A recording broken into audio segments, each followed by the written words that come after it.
আজকে আমরা জানবো যে এখনকার সময়ে যে ঠান্ডা লেগে যদি কারো সর্দি কাশি হয় তো সেটাকে আমরা কীভাবে সারাবো।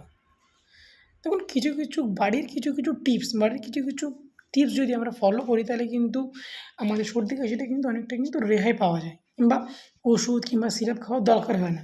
সেগুলো কি সেগুলো আজকে আমরা জানবো।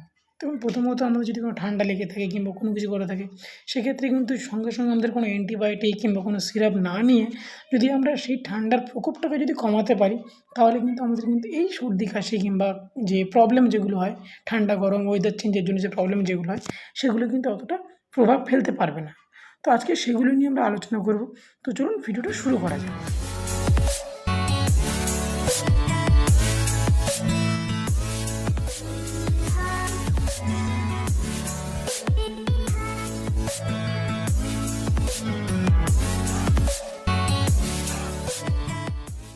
তো দেখুন, মোটামুটি প্রথমে যেটা আমরা আলোচনা করতে যাবো সেটা হচ্ছে কি, আমাদের যে কাশি বা সর্দি যেটা হচ্ছে সেটা কী কারণে হচ্ছে সেটা আগে জানতে হবে।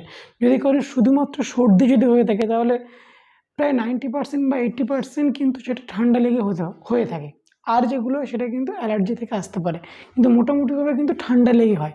আর এখনকার সময় যেটা চলছে সেটা কিন্তু নিঃসন্দেহে কিন্তু ঠান্ডা থেকেই বাজছে, মানে ওয়েদার চেঞ্জ হচ্ছে, মানে ঠান্ডা থেকে যখন গরমের দিকে আসছে এই সময়টা কিন্তু অনেক সময় মেনে নিতে পারে না। এক্ষেত্রে একটু বেশি বয়স যাদের তাদের, কিংবা একটু মানে বাচ্চা যারা তাদের, এদের কিন্তু বেশি এফেক্ট পড়ে।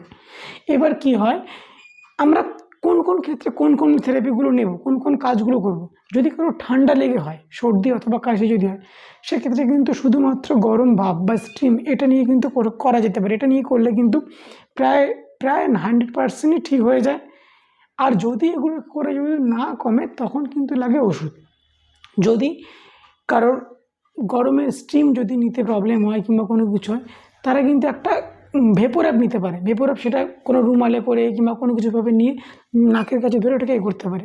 যদি ভেপোরাপটা নিতে অসুবিধা না হয়, এইভাবে নিতে পারে। আর তাছাড়া যারা স্টিম নিতে পারে, তারা কিন্তু স্টিমে দিয়ে সেই ভাপটা নিতে হবে। যদি কার্ভল প্লাস বা কোনো ভেপোরাপ জাতীয় কোনো ওষুধ যদি না পাওয়া যায়, সেক্ষেত্রে শুধুমাত্র যদি স্টিমটা নেওয়া হয়, তাহলে কিন্তু নিঃসন্দেহে ভালো। তবে একটা কথা কি, যদি কারোর হার্টের প্রবলেম থাকে, কার্ডিয়াক প্রবলেম, যদি স্মোকে যদি কারো অ্যালার্জি থাকে, সেক্ষেত্রে একটু প্রবলেম হতে পারে। তবে চেষ্টা করুন যাতে এই থেরাপিটা দিয়ে কিংবা এই গরমের স্টিমটা দিয়ে যদি আপনাদের নাক দিয়ে, মুখ দিয়ে, চোখ দিয়ে, এই মানে সারফেসটা দিয়ে যদি আপনারা নিতে পারেন, তাহলে কিন্তু আপনাদের প্রায় 80% থেকে 90% কিন্তু আপনাদের ঠান্ডার প্রভাবটা কিন্তু কমে যাবে। আর সর্দিটা তো অবশ্য কমবেই। এবার আসি কাশির জন্য। কাশির ক্ষেত্রে কিন্তু ঠিক এটা করতে পারেন। আর একটা কী থাকে, আপনাদের সারাটা দিনে আপনাদের ঠান্ডা কোনো কিছু ইউজ করা যাবে না। ঠান্ডাটা হচ্ছে আপনাদের যে ঠান্ডা জল ইউজ করা কিংবা ঠান্ডা জল খাওয়া, এগুলোকে করা যাবে না।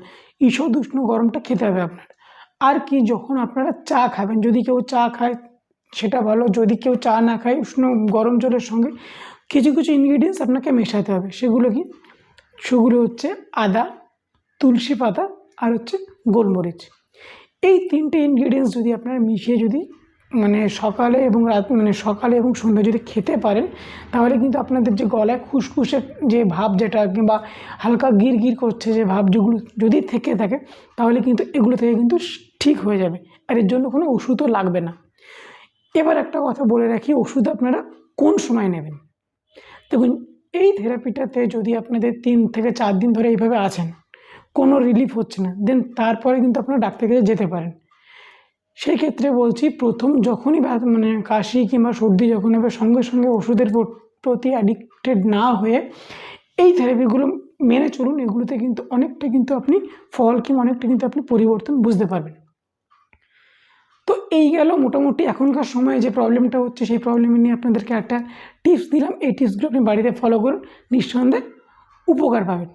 তো এইরকমই হেলথ টিপস বা এইরকমই হেলথ রিলেটেড প্রবলেম নিয়ে আপনারা এই চ্যানেলে আলোচনা করে থাকি। তো যদি কেউ নতুন হয়ে থাকেন, চ্যানেলটিকে সাবস্ক্রাইব করুন। আর যারা অলরেডি সাবস্ক্রাইব করে রেখেছেন, তাদেরকে অসংখ্য ধন্যবাদ। তো দেখা হচ্ছে পরের কোনো ভিডিওতে। ধন্যবাদ।